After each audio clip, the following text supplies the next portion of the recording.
Welcome everybody. Welcome companies, exporters, business experts, and everybody to our online in Egypt and the Arab Gulf states. Thank you all so much for joining us today. We're excited about this webinar. I apologize for my headphones. My mic is not working properly, but we're really excited to be here today and to share all that with you. So just while the last of you are logging on, let me also introduce ourselves a little bit. So today in our webinar, we have a great cast of IBT Online.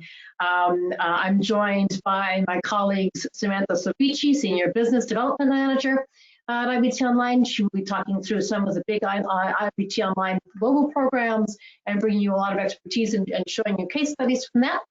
I'm also joined, very glad to be joined by Joelle Lazarosa, who's our Senior Online Marketing Manager for IBT Online, and she will show you some case studies of doing online marketing in the Arab Gulf states and in Egypt, how those differ, how they work, and some very exciting shows to tell you there. And also I'm joined by Atif Shamal, who's our Business Development Manager, and he brings his own wealth of experience and know-how to today's webinar.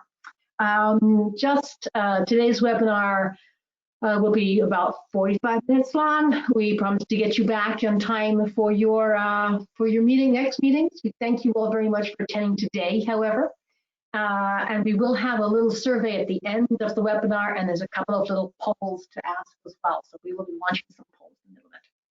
Just finally, a very brief word on IBT Online itself. IBT Online, IBT stands for International Business and Technologies, and we are 100% focused on online tools, so delivering websites, online marketing, e-commerce, social media marketing for companies looking to go global. So it's websites anywhere in the world, online marketing anywhere in the world, and we've been around for since 2002. We are very proud indeed to have just been nominated received actually the President's E Award for Export Service, which is the highest recognition a U.S. company can receive for making a significant contribution expansion of U.S. exports.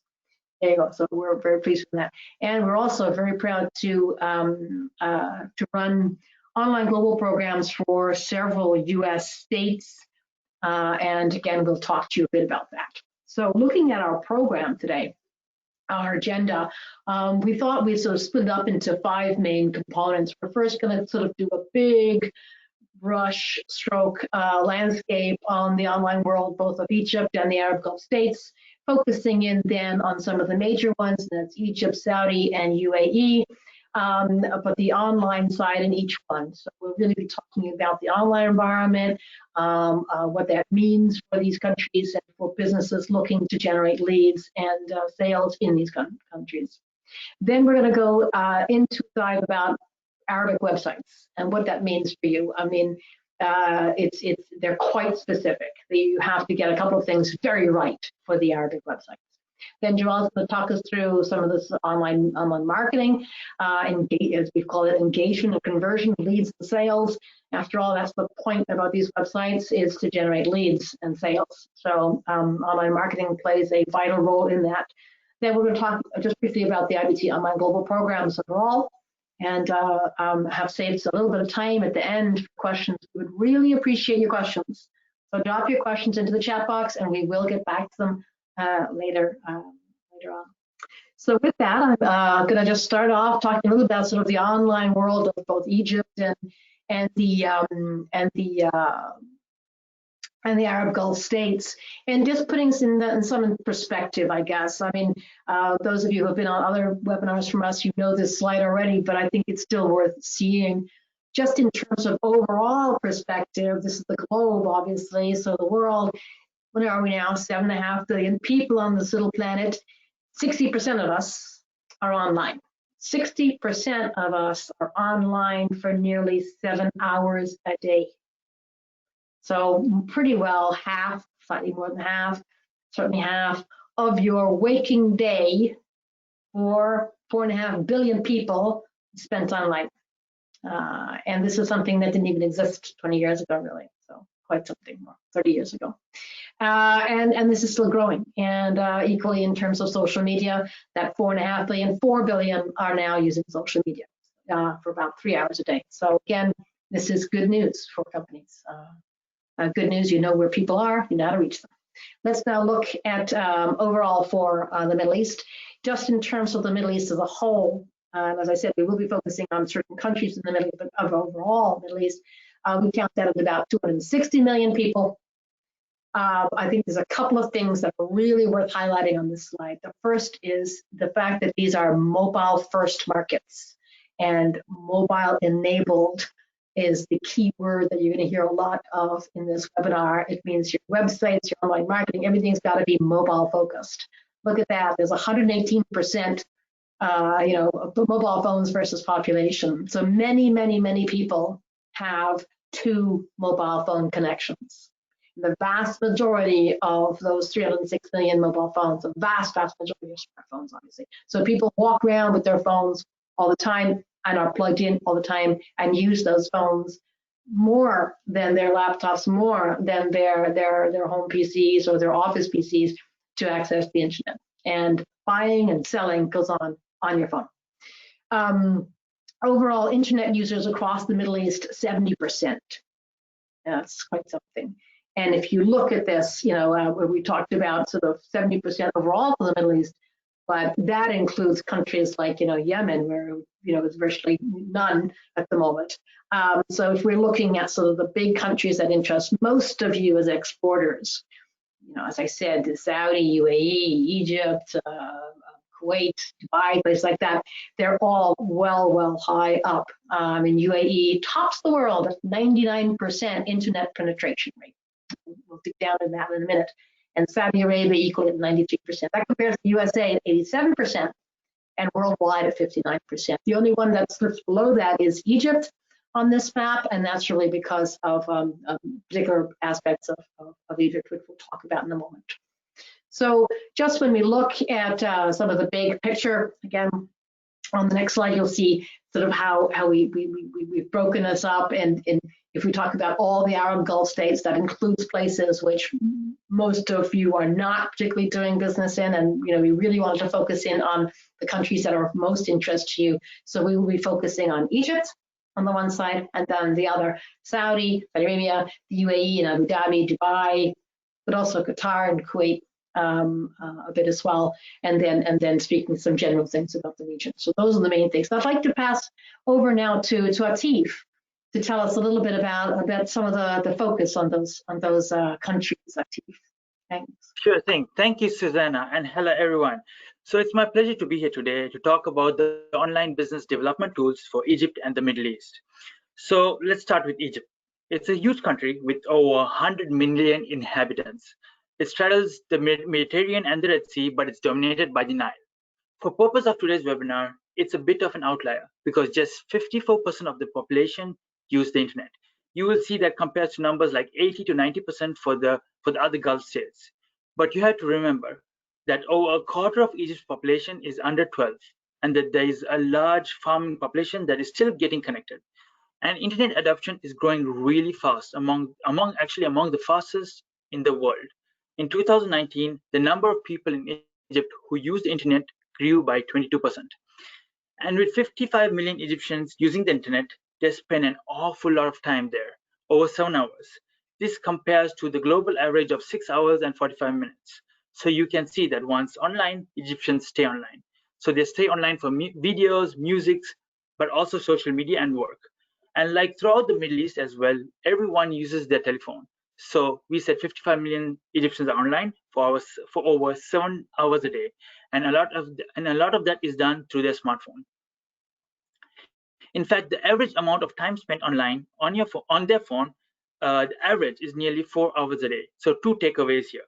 One, a lot of Egyptians are online and it's growing fast, and the second one, they are using their mobile phones to do that.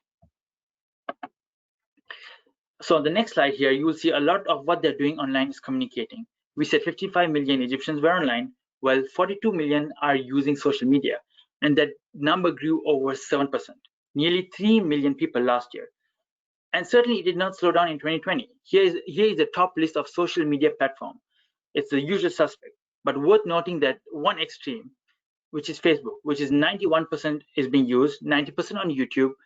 And if you run a social media if you want to run a social media campaign. So in conclusion, Egypt is vibrant, high growth, very mobile friendly, that uses and engages with social media.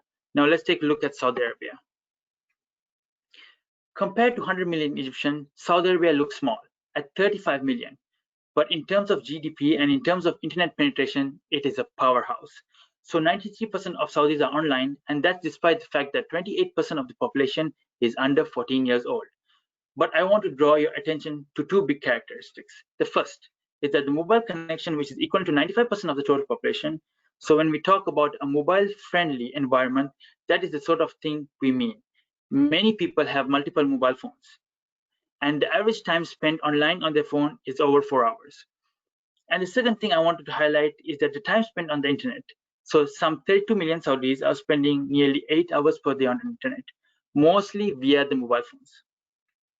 One last thing, when you go to trade shows and meet your Saudi distributors, you all speak English, but remember, Saudis are happiest in their maritime, and the online world is competitive. So the best is to make sure your Saudi prospective buyers get the best possible local user experience.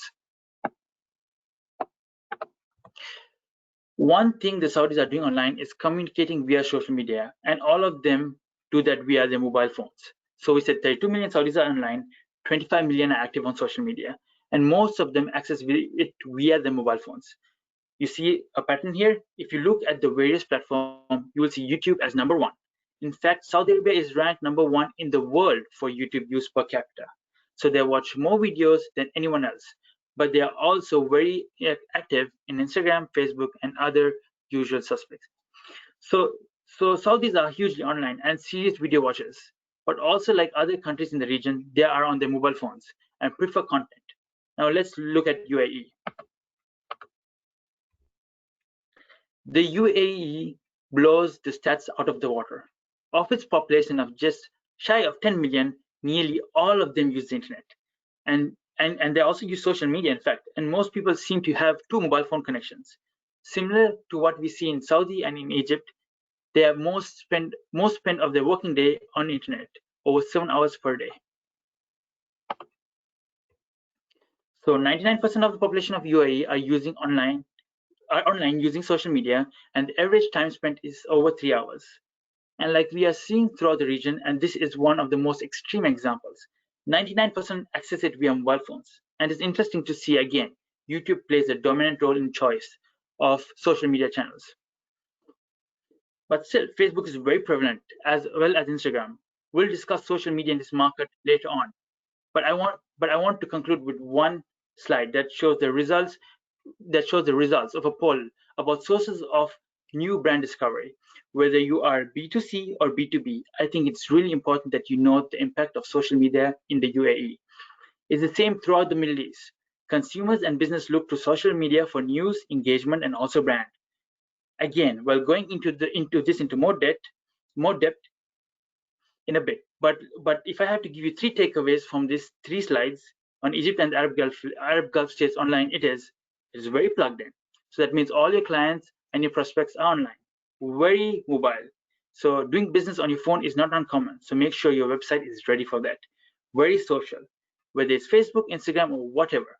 Egypt and the Arab Gulf states use social media to find new products and services. And now I'll turn back to Susanna to talk about other aspects of the Arab online world. Thank you, Atif. Great. Like I said, big picture but for that. And I just wanted to add the last little bits about the sort of the overall picture. E-commerce, and this is strange actually. E-commerce, you would think that some the countries that are so plugged in would, and 99% internet rates, things like that, would have a very, very strong e-commerce market. But in fact, they're right behind the curve. With Egypt, being quite low down, but even UAE and Saudi are far behind the curve. I mean, UAE, just below Mexico there. The worldwide average is 74%. UAE is 66%. What happened? Well, quite a few things did happen, but what we can say is that now it is catching up very, very quickly. And there are some major investments that have happened as well, particularly with Dubai, I think, really pushing forward to become a leader in the e-commerce world for the whole region. And Amazon, I think in 2017, or I think 17, bought Souk, and then as of late last year, rebranded it Amazon.ae for the UAE. And that, I think, is also just showing you symbolically how the e-commerce market in these areas is starting to actually get real traction. Dubai Commerce City, this huge, vast place, and I think it's the same size as Grand Central Station in New York City. I mean, it's absolutely enormous place just for e-commerce hub. For logistics and for commerce and business, that goes live now and is expected to be fully booked by the end of 2021. So I think that e-commerce was sort of like one of the missing pegs of the online world in that region, and is now, I think, joining the other stats as being very impressive, should we say? So moving on. If we look at, I think just in conclusion, just as Atif was saying, some of the major areas and things, this is a population which is still slowly growing and so on, but where, mobile phone connections are still growing even faster than that. And we saw mobile phone connections are incredibly high for that. And indeed, internet users continue to increase very much as well. Before we go into the best practice for your Arabic website, I wanted to launch a quick poll, and here we go. I want to launch that poll and just ask you, are you already doing business in Egypt? I've written the Egypt, sorry about that, in Egypt and or in the Gulf states? I mean, so you have to grab your mouse and click on the one on your screen that you think most applies to you. Do you have distributors? Are you online only? You have distributors and you're online? Are you still in the thinking about it mode? Do you have your own subsidiary? And I can give you a little bit of feedback. Quite a few of you are still in sort of thinking about it mode, but I would say that there's a lot of you who have distributors, in-market partners, whether that's an agent or a tied distributor or a series of distributors. So a lot of you are going by the distributor market, and so some of you have also distributors and online, or a combination of the above. Thank you all very, very much. That's the first of our polls. We will be doing a couple of more, so I'm going to close that poll. And now let's have a look at those best practice Arabic websites. So starting off, I think we can look, what makes a good website. For us, it has to be localized. In other words, it has to be very customer centric. Google, or the search engine, whichever search engine it is, has to find that website highly relevant for that market. So Google, or any search engine, whether it's, YouTube is a search engine these days, all these platforms, go through literally billions of websites to find the one that is most relevant for your search when you're searching. And they're taking your perspective, so they want to know which is most relevant, and the ones that are most relevant have the right domain name, they're multilingual, they're mobile enabled, they have the right content management system, etc. So I've listed that in 10 major criteria that we would say define a strong, localized, customer-centric website, the kind of website you need to generate leads and drive your sales. So let's dig into that. Let's look at some of the characteristics. I think first of all, let's talk about some of the big search engines. I mentioned that social media platforms, things like YouTube, are increasingly used like search engines. But if we're looking in the traditional sense, Google is by far the search engine you want to be friends with, or wants to be friends with your website. It has over a 90% market share across most of those countries in the Gulf. So 96%, 95%, in almost all of them. Google in each one of those countries is different, and it's different in It's different in each one of them, and it's different from what you have in the United States or in the UK or wherever it is you're sitting. So google.com.eg is Google Egypt, for example, and that will have Egyptian Arabic. It's a little bit different.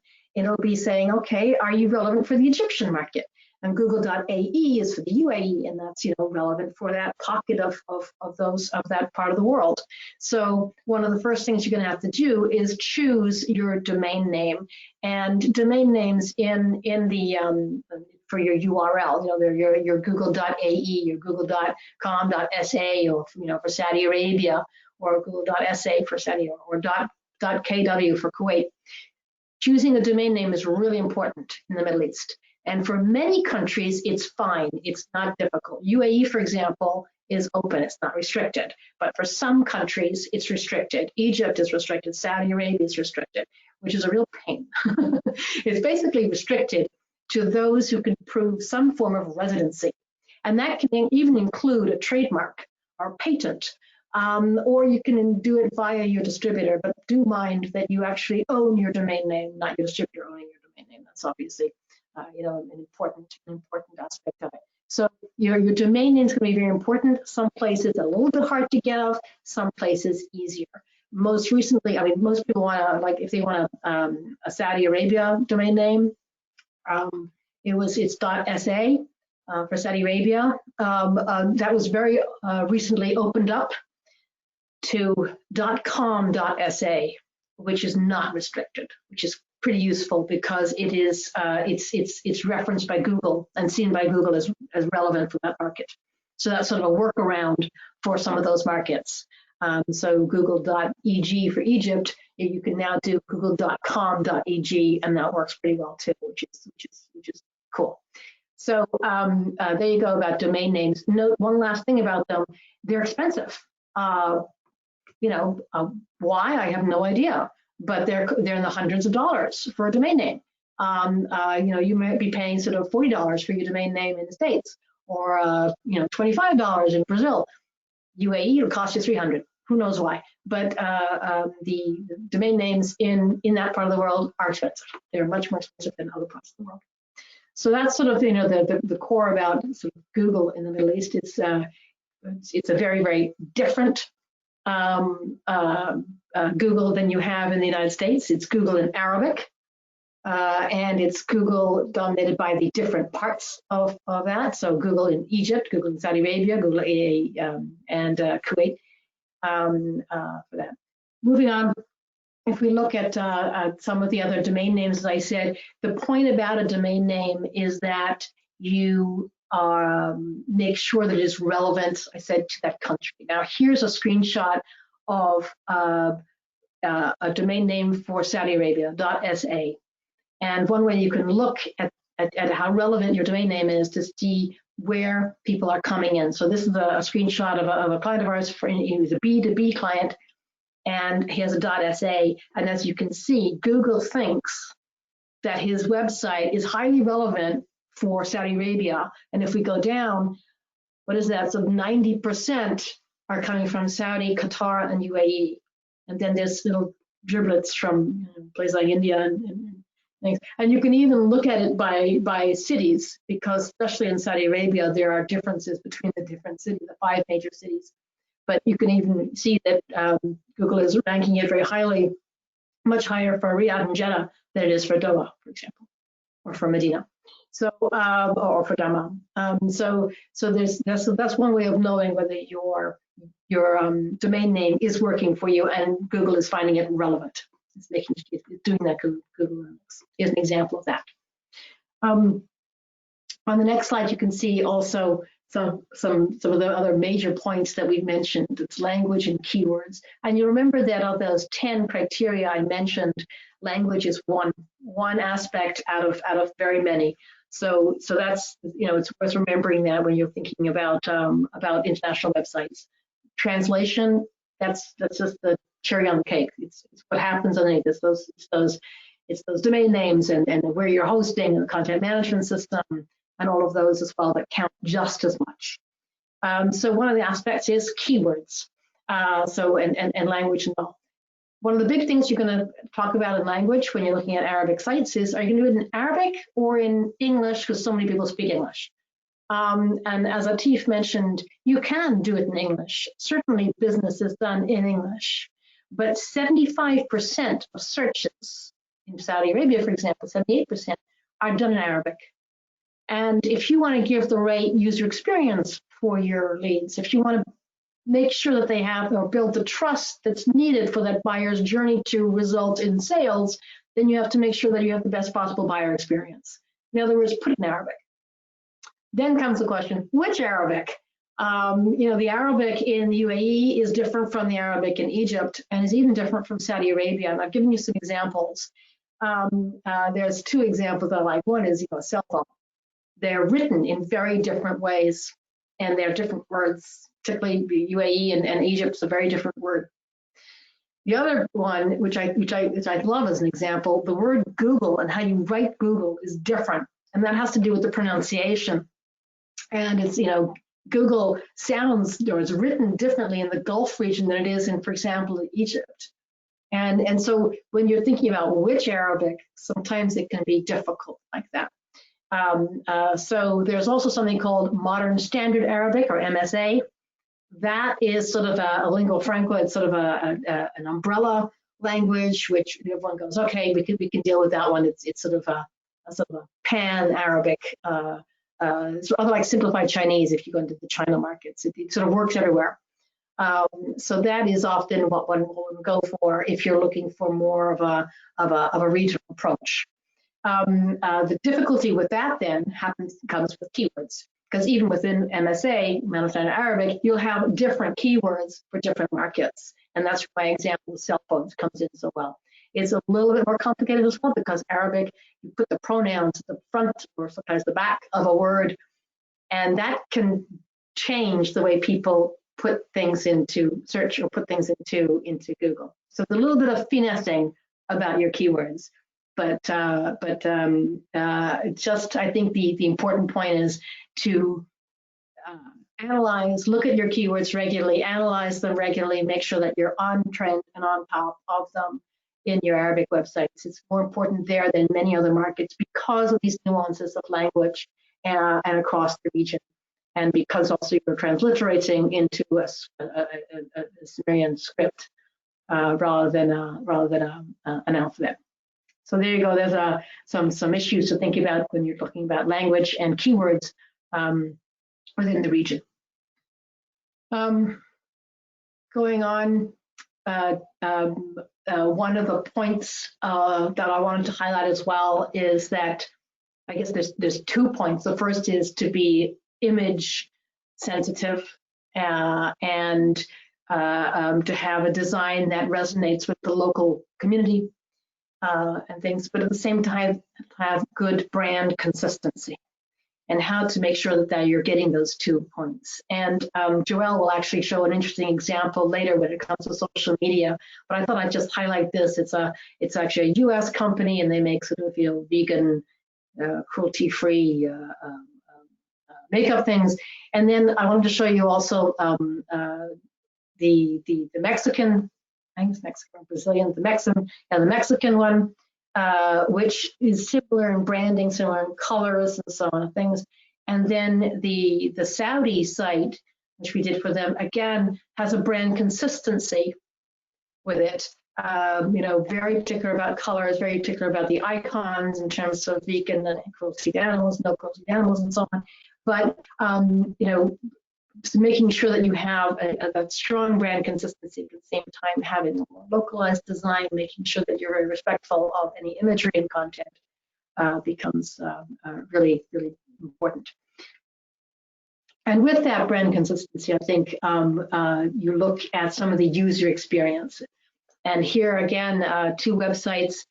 When you're doing an Arabic website, obviously you're writing not from left to right, but from right to left.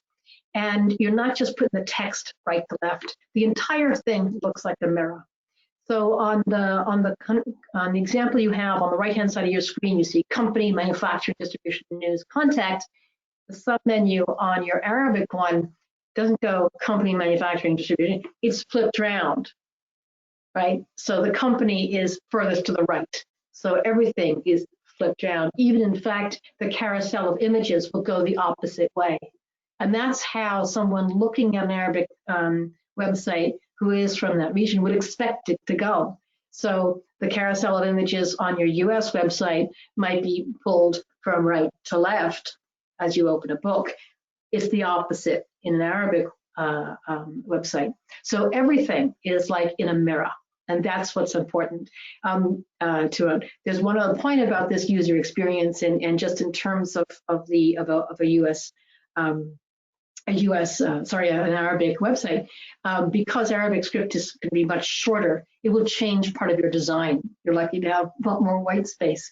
So you need to think about that and say, okay, what am I going to do with that white space? Because there's, your words are much shorter, much more succinct. And the other point is just make sure you have the right font, because if you don't have the right font, it's really hard to read. So don't put anything in too much bold or anything like that. Use colors instead. And with that, I'm going to turn to Joelle, and she's going to talk us through a little bit about engagement and conversions, and what we've called leads and sales. Joelle. Fantastic. Thank you very much, Susanna. And hello, everyone. Thank you for joining us today. Perfect. So before going into a little bit deeper and looking at some of the key elements of marketing campaigns in these markets, I just wanted to go back to what Atif was presenting a little bit earlier when he gave us an overview and really clear message about how important and engaged these markets are with social media. So I just wanted to take a deeper look here and really show a couple of examples again of those key markets that we've reviewed. We can see the UAE, for example, Saudi Arabia. They have a fantastically high number of active social media users compared to, for example, the worldwide average of 63, but even just the US at 83. Very interestingly, the UAE exceeds 100%, really showing that population age 13 and above, they don't just have a social media profile, but they have multiple profile across different social media accounts. So they really do engage and they react really well on social media. And we'll see a little bit more details later, but just a very quick overview and reminder of how big social media is and how important this can be for your marketing strategies, where you're on a B2C, B2B space. I think social media in these markets will really lead to strong conversions, again, leads and sales. But before we get started, I just wanted to have a quick look at your Arabic buyer persona. So what's important to note is that your international buyer persona can differ from your domestic persona. And what do we mean here is your buyer persona is your ideal customer, your target audience in this case. So one of the few questions to ask yourself when starting in this market is, my Arabic buyer persona different from my domestic? If so, in what ways? Are there multiple buyer persona in my Arabic market? For example, should I treat my distributor as a buyer persona? And how does my Arabic buyer persona find me? How do they engage with me? And we'll see social media is just one of the way they can engage with you. And what I wanted to bring here is just an example from L'Oreal. So L'Oreal is frequently cited for how spot on they are with their international marketing. So in this example, we have L'Oreal USA. We can see women, they're on the top floor, empowered, in charge. It's a very diverse environment. But then if we look at an example from L'Oreal in Lebanon, here is, Lebanon is one of the most diverse markets or countries within the Gulf states and Egypt. And here we can see, possibly the most westernized. We can see very strong emphasis on women again, and on beauty products, and remain subtle. And then if we look at an example for L'Oreal in the Maghreb, and perhaps a more traditional, but we can see nevertheless, we can see a strong, powerful gaze from a woman in charge of her own purchase and their ideals of beauty. So just a very quick example to showcase that each buyer persona is clearly different in the 3 different markets. And the messaging, and L'Oreal in this case, is very respectful of the cultural understanding and what their buyer persona, in this case, women looking for beauty products, are looking for in a website, and how they're finding them. As I mentioned, a couple of examples I just wanted to share, going through some of the key players for social media marketing. Facebook is possibly the easy example. Couple of fun facts, so like key stats. Facebook is actually available in 101 different languages. So again, your Facebook is localized, and the marketing campaign has to be localized for your specific markets. It's interesting to see that 7 out of 10 Arabs actually use Facebook and WhatsApp. However, these aggregate figures can mask a wide range of differences. So really make sure that you do your keyword research and you use Facebook as a localized platform. So really being mindful of who you are targeting and which one markets. The second one that we've mentioned earlier and is a huge player in this market is YouTube. YouTube is the second most visited website globally, and I think Saudi Arabia is now actually the largest user of YouTube per capita in the entire world. And what's interesting with YouTube is moved beyond the social media, is really turned into a search engine. A lot of users, will go on YouTube to do the research, to look at brands, to engage with your content. So something that a lot of people don't realize is how easy and important it is to use video for your business, both domestically and internationally. I mean, looking at these statistics, the second most visited website, the second largest search engine, 80% of views are actually outside of the US, and a lot of those views are in Egypt and the Arab Gulf market. So nowadays, with an iPhone, you don't really need a huge production budget if you want to make an impactful video. So once you have a video, you're happy with it, you can translate it, you can put subtitles to it. As we said, English and Arabic can really work together, and boom, really, you can reach a wide audience, put it on your website, put it on YouTube, and allow it to do its job. The third platform that might be maybe a little bit underrated at times is Instagram. In these markets, Instagram has over 80% of Instagram users do follow at least one business account, and 48% of all Instagram users say they've actually made a purchase because of brand engagement or a brand video they watched on this platform. So Instagram has the highest engagement rate of all social media platforms, with 95 million posts and 42 billion likes per day. So users do really spend an average of nearly an hour a day, and they do engage. And what's really interesting for the markets that we're reviewing today is how powerful Instagram can be for e-commerce. So out of research that's been done by digital marketing communities, 77% of the people that took part in this study revealed that they have chosen to, or they made a purchase through Instagram or as a result of an Instagram interaction compared to blogs, forums, or other news websites. So really, this is becoming one of the most powerful social media platforms in this market, not to be underrated, and really working alongside Facebook and YouTube. Really going into a little bit more of the practical examples that Susanna mentioned, I just wanted to show you how different buyer persona interact with different social media campaigns. So this is an example from Facebook campaigns where we have been promoting the same product with similar imagery and a message, although of course localized to the UAE and the German market, really to try and stay relevant to our local audience. But here, if we look at the results for this specific post for the UAE, we had a very good engagement rate, 314 interaction to our post within the first 24 hours of being live. So we were really pleased with that. And then we turned into Germany, and we saw that we actually had 0 likes, no comments, no shares, although we've reached a higher proportion of users. So in this case, if we looked at at the numbers of engagement merely on the platform, we could see that it's really different how they've engaged. In the UAE, we've had a lot of reaction, whereas in Germany, we've had a lot of post clicks. So less reactions on the platform, but more people being redirected back to our landing page. And this is also very relevant when looking at website data and those conversion and those leads we were talking about. So if we look at the full buyer's journey, here we get the fuller picture.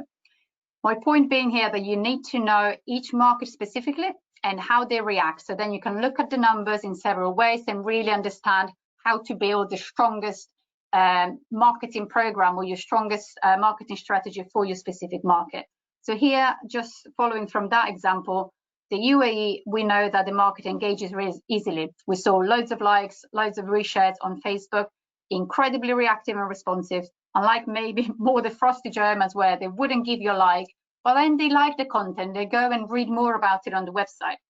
So here, if we look at the actual conversion, so we're looking at the green and the yellows versus the traffic and the volumes, in session and users in blue and red, we can see that, the conversion, or the important part really for a company indicating how many people actually requested a quote and went out and bought the product, the numbers here are pretty similar.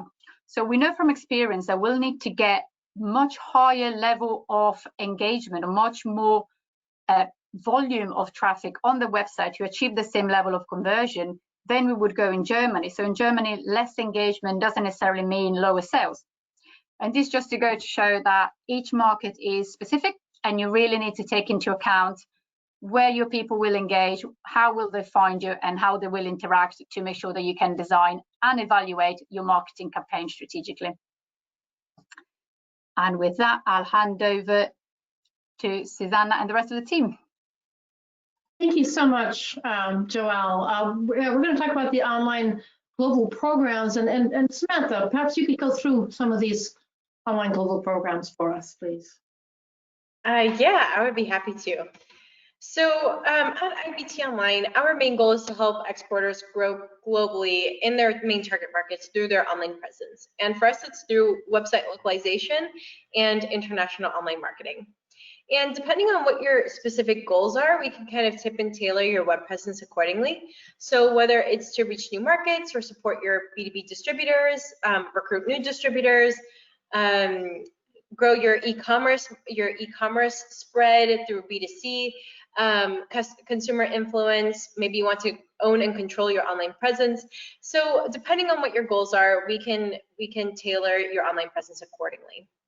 And the reason why we have this map to the left is because we have partnerships with about 20 to 25 different US states where there are federal and state grants available to use towards the programs that I'm going to talk about now. So if you have any questions regarding that, you can go on our website or you can get in touch with us directly and we'll be happy to answer those questions. So first we have options A and B, and options A and B have to do with website localization. Option A is a template kind of program where we would deliver 2 localized websites for your top 2 target markets with a limited scope. So 12 web pages and 2,000 words each website. We would go through the whole localization process, so including proper domain names, local hosting, SEO keyword research, industry-specific translators, regulatory compliance, and so much more. And these websites would be based off of your us.com website.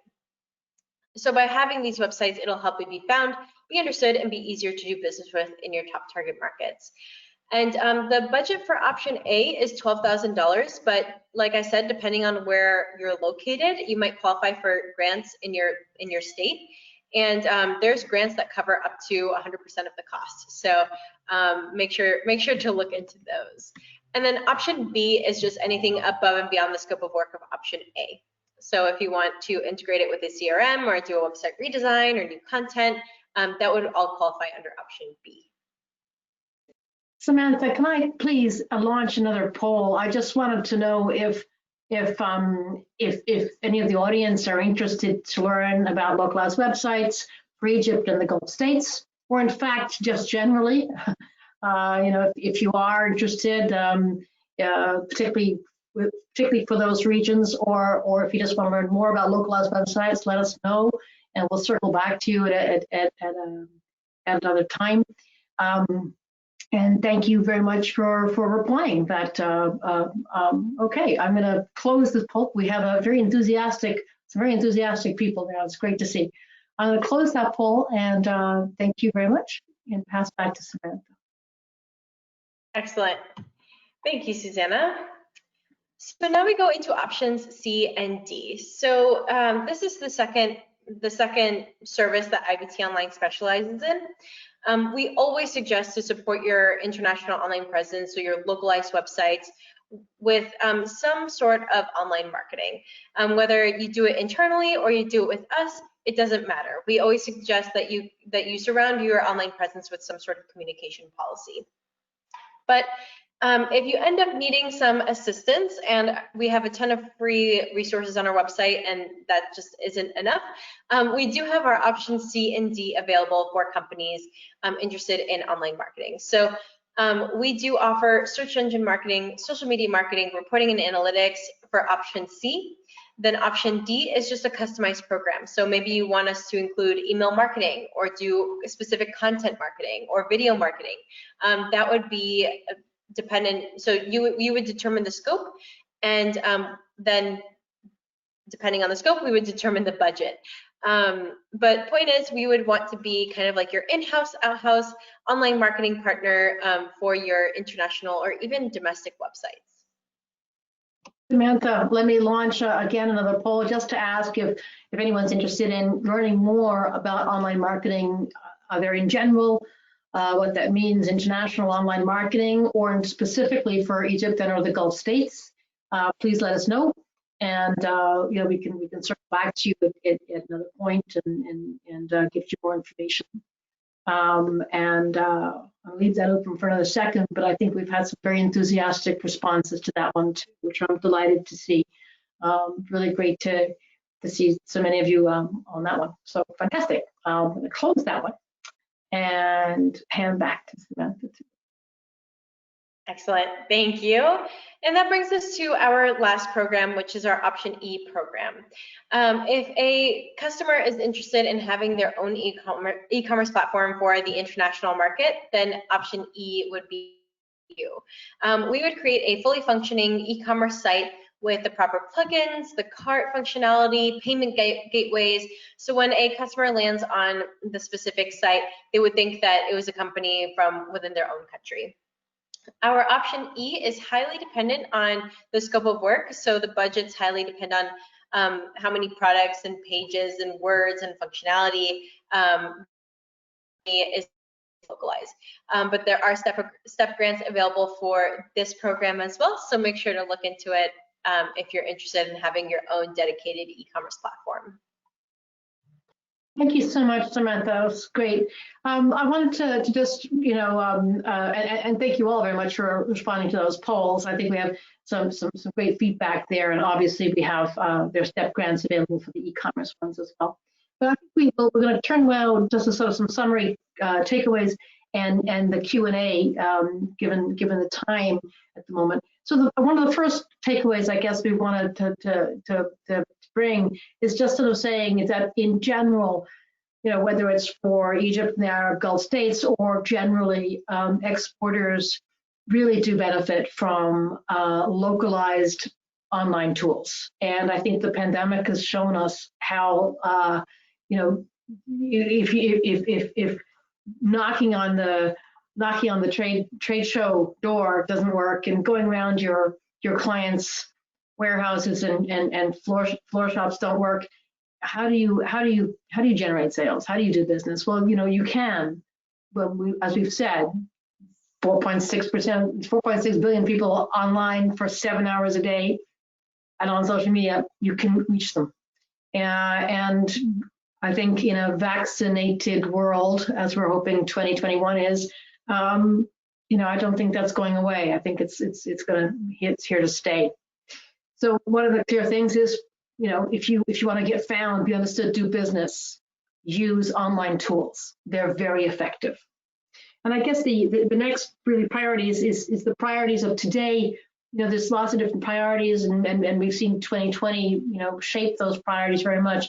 Online tools are all about generating leads and sales, long-term brand recognition, better pricing, that sort of thing. But basically, it's about generating sales, driving your exports, building your business. That's what online tools are for. That's why you use them.